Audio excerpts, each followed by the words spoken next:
ആചാര്യ T V Hindu ആചാരങ്ങളെയും അനുഷ്ഠാനങ്ങളെയും കുറിച്ച് കൂടുതൽ അറിയാൻ ഈ ചാനൽ സബ്സ്ക്രൈബ് ചെയ്യുക. ഇന്നത്തെ എൻ്റെ വിഷയം നാഗദോഷം മാറുക എന്നാണ്. ഇന്നത്തെ എൻ്റെ വിഷയം നാഗദോഷം മാറാൻ എന്താ ചെയ്യുന്നത്? മിക്കവർക്കും ഉള്ള ഒരു ഇതാണ് നാഗദോഷം. നിങ്ങളുടെ നക്ഷത്രം ഏത് തന്നെ ആയാലും ദുരിതങ്ങൾ മാറി ഐശ്വര്യം തരുവാൻ നാഗദൈവങ്ങളെ പ്രാർത്ഥിക്കും. നാഗദോഷങ്ങളുണ്ടെങ്കിൽ അത് വലിയ ദോഷമുണ്ടാ, അത് മാറ്റണം.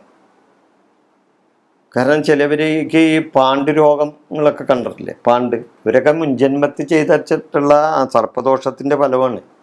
സോറിയാസിസ്, ഈ ശരീരം ഈ മറ്റേ തൊലിയൊക്കെ ഇങ്ങനെ ഒരു സൈസ് വരണ്ടുണങ്ങി ചെതമ്പൽ പോലെയൊക്കെ വരുന്ന ചില ആൾക്കാരെ കണ്ടിട്ടില്ലേ, അതിനെ സോറിയാസിസ് എന്നാണ് പറയുന്നത്. അപ്പോൾ അങ്ങനെയുള്ള രോഗങ്ങളെല്ലാം ഈ നാഗദോഷങ്ങൾ കൊണ്ടുണ്ടാകുന്നതാണ്.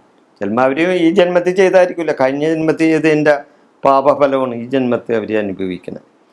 നാഗദോഷങ്ങൾ ഏറ്റിട്ടുള്ളവരാണ്. അപ്പം നിങ്ങളുടെ നക്ഷത്രം ഏത് തന്നെയായാലും ദുരിതങ്ങൾ മാറി ഐശ്വര്യം വരുവാൻ നാഗദൈവങ്ങളെ പ്രാർത്ഥിക്കുന്നത് നല്ലതാണ്. പ്രത്യേകിച്ച് സ്ത്രീകൾ നാഗദൈവങ്ങളെ പ്രാർത്ഥിച്ചാൽ കൂടുതൽ ഫലം കിട്ടും. സ്ത്രീകളെ സംബന്ധിച്ച്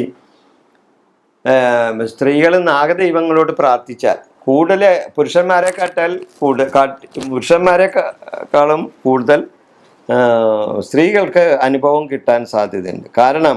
അതിന് കാരണമുണ്ട്. നാഗക്കളങ്ങളിലിരിക്കുന്നത് കൂടുതലും സ്ത്രീകളാണ്, ഇല്ലേ? നമ്മൾ ശ്രദ്ധിച്ചിട്ടില്ലേ? ഈ നാഗക്കളങ്ങളിൽ തുള്ളി കളം മായ്ക്കാനിരിക്കുന്നത് ആരാണ്?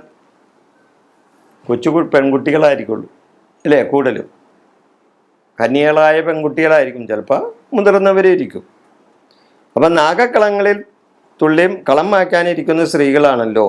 ദുരിതങ്ങൾ മാറ്റി ഐശ്വര്യം തരാൻ നാഗദൈവങ്ങൾക്കാവും. നമ്മുടെ പ്രാർത്ഥന അതുപോലെ ആകണം എന്ന് മാത്രം. നമ്മുടെ ദുരിതങ്ങൾ മാറ്റി ഐശ്വര്യം തരാൻ നാഗങ്ങൾക്ക് കഴിയും. സൃഷ്ടികർത്താവായ ബ്രഹ്മാവ് ഓരോ നാഗദൈവങ്ങളെയും ഓരോ ദിവസത്തിൻ്റെയും അധിപതിയായി വായിച്ചിട്ടുണ്ട്. നമ്മുടെ സൃഷ്ടികർത്താവായ ബ്രഹ്മാവ് ഓരോ നാഗദൈവങ്ങളെയും ഓരോ ദിവസത്തിൻ്റെ അധിപതിയായി നിശ്ചയിച്ചിട്ടുണ്ട്. ആഴ്ചയിലെ 7 ദിവസവും ഓരോ നാഗങ്ങൾക്കായി ബ്രഹ്മാവ് വീതിച്ചു കൊടുത്തിട്ടുണ്ട്. അത് ഏതാണെന്നറിയണ്ടേ? അതായത് ഓരോ ദിവസത്തിനും ഓരോ നാഗങ്ങൾക്കായി ബ്രഹ്മാവ് സൃഷ്ടികർത്താവ് വീതിച്ചു കൊടുത്തിരിക്കുന്നു. ഈ നാഗദൈവങ്ങളെ സ്മരിച്ചുകൊണ്ട് ആ ദിവസം ആരംഭിച്ചാൽ ദുരിതങ്ങൾ മാറുകയും ഐശ്വര്യം ഉണ്ടാകുകയും ചെയ്യുമെന്നാണ് വിശ്വാസം. അപ്പോൾ ഏതൊക്കെ ദിവസങ്ങളിലാണ് ഏതൊക്കെ നാഗങ്ങൾക്ക് കൊടുത്തിരിക്കണേന്ന് നോക്കാം. ഞായറാഴ്ച കൊടുത്തിരിക്കുന്നത് അനന്തൻ എന്ന നാഗത്തിനാണ്. ഞായറാഴ്ച അനന്തൻ എന്ന നാഗത്തിൻ്റെ ദിവസമാണ്. തിങ്കളാഴ്ച വാസുകി എന്ന നാഗത്തിൻ്റെ ദിവസമാണ്. ചൊവ്വാഴ്ച തക്ഷകൻ എന്ന നാഗത്തിൻ്റെ ദിവസമാണ്. ബുധനാഴ്ച കാർക്കോടകൻ എന്ന നാഗത്തിൻ്റെ ദിവസമാണ്. വ്യാഴാഴ്ച പത്മൻ എന്ന നാഗത്തിൻ്റെ ദിവസമാണ്. വെള്ളിയാഴ്ച മഹാപത്മൻ എന്ന നാഗത്തിൻ്റെ ദിവസമാണ്.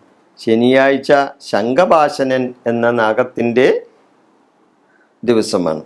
ഇങ്ങനെ ഓരോ ദിവസവും ഓരോരോ നാഗങ്ങളെ സ്മരിക്കുവാനും പ്രാർത്ഥിക്കുവാനും കഴിഞ്ഞാൽ ദുഃഖങ്ങളും സങ്കടങ്ങളും നാഗദൈവങ്ങൾ മാറ്റിത്തരും. പിന്നെ പ്രാർത്ഥിക്കുമ്പോൾ മനഃശുദ്ധിയും ശരീരശുദ്ധിയും സ്ഥലശുദ്ധിയും നല്ല പോലെ ഉണ്ടായിരിക്കണം. അപ്പോൾ നാഗദൈവങ്ങൾ ഐശ്വര്യം കൊണ്ട് തരുന്നതാണ്. അപ്പോൾ ഒരു ശാപം ഏൽക്കാൻ ഇടവരരുത്. നാഗദൈവങ്ങളെ ആരാധിച്ചാൽ അതിനുള്ള ഗുണമുണ്ടാവും. ഇപ്പോഴും പല തറവാട് വീടുകളിലും നാഗാരാധനയും യക്ഷിക്കളവും ഒക്കെ ഉള്ളത്. യക്ഷിത്തറയും അതേപോലെ തന്നെ വർഷത്തിലൊരിക്കൽ യക്ഷിക്കളവും ഇടുകയും അല്ലെങ്കിൽ നാഗക്കളവും ഇടുകയും നാഗയക്ഷിക്കളവും ഇടുകയും ഒക്കെ ചെയ്യുന്ന ഒത്തിരി തറവാട് വീടുകളുണ്ട്. പലതും അന്യം നിന്ന് പോയി, എന്നാലും ഇപ്പോഴും അത് സംരക്ഷിച്ചു പോകുന്നവരുണ്ട്, ഇല്ലേ? അതോടനുബന്ധിച്ച് അങ്ങനെയുള്ള കുറേ കലാകാരന്മാരുമുണ്ട്. ഈ നാഗക്കളങ്ങൾ വരക്കാനും എഴുതാനും അതുപോലെ തന്നെ നാഗപ്പാട്ട് പാടുന്ന പുള്ളോർക്കുടം പാടുന്ന ആൾക്കാരും അത് തൊഴിലായി സ്വീകരിക്കുന്നവരൊക്കെ ഒത്തിരി ആൾക്കാരുമുണ്ട്. ഈ നാഗത്താന്മാരെ സ്മരിച്ചുകൊണ്ട് പാടാൻ അവർക്ക് ഒരു പ്രത്യേക കഴിവുണ്ട്. അത് ദൈവം അവർക്ക് കൊടുത്തിരിക്കുന്ന ഒരു അനുഗ്രഹമാണ്. എല്ലാവർക്കും അതുപോലെ പാടാൻ സാധിച്ചെന്ന് വരില്ല. അത് അവരുടെ ഒരു ജാതിയുടെ ഒരു ഭാഗം കൂടിയാണ് അല്ലേ. പുള്ളുവർ എന്ന ഒരു ജാതിയുണ്ട്, പുള്ളുവരി. കൂടുതലും അവരാണ് നാഗദൈവങ്ങളെ പറ്റി ഉണർത്തുപാട്ടും അതേപോലെയുള്ള മറ്റു പാട്ടുകളൊക്കെ പാടുന്നത്. നാഗദോഷങ്ങൾ മാറിക്കിട്ടാനായിട്ട് അവർ പുള്ളൂർക്കുടം എന്തി പാട്ട് പാടും ഇല്ലേ. നാഗപ്പാട്ടുകൾ പാടി നമ്മുടെ സർപ്പദോഷങ്ങൾ അവർ നമ്മളിൽ നിന്നും അകറ്റും. ഇപ്പോൾ പല ക്ഷേത്രങ്ങളിലൊക്കെ ആയില്യം നാളിൽ ഈ പുള്ളൂർക്കുടം വെച്ച് പാട്ട് പാടുന്ന ആ പുള്ളുവന്മാരെ നമ്മൾ കണ്ടിട്ടില്ലേ.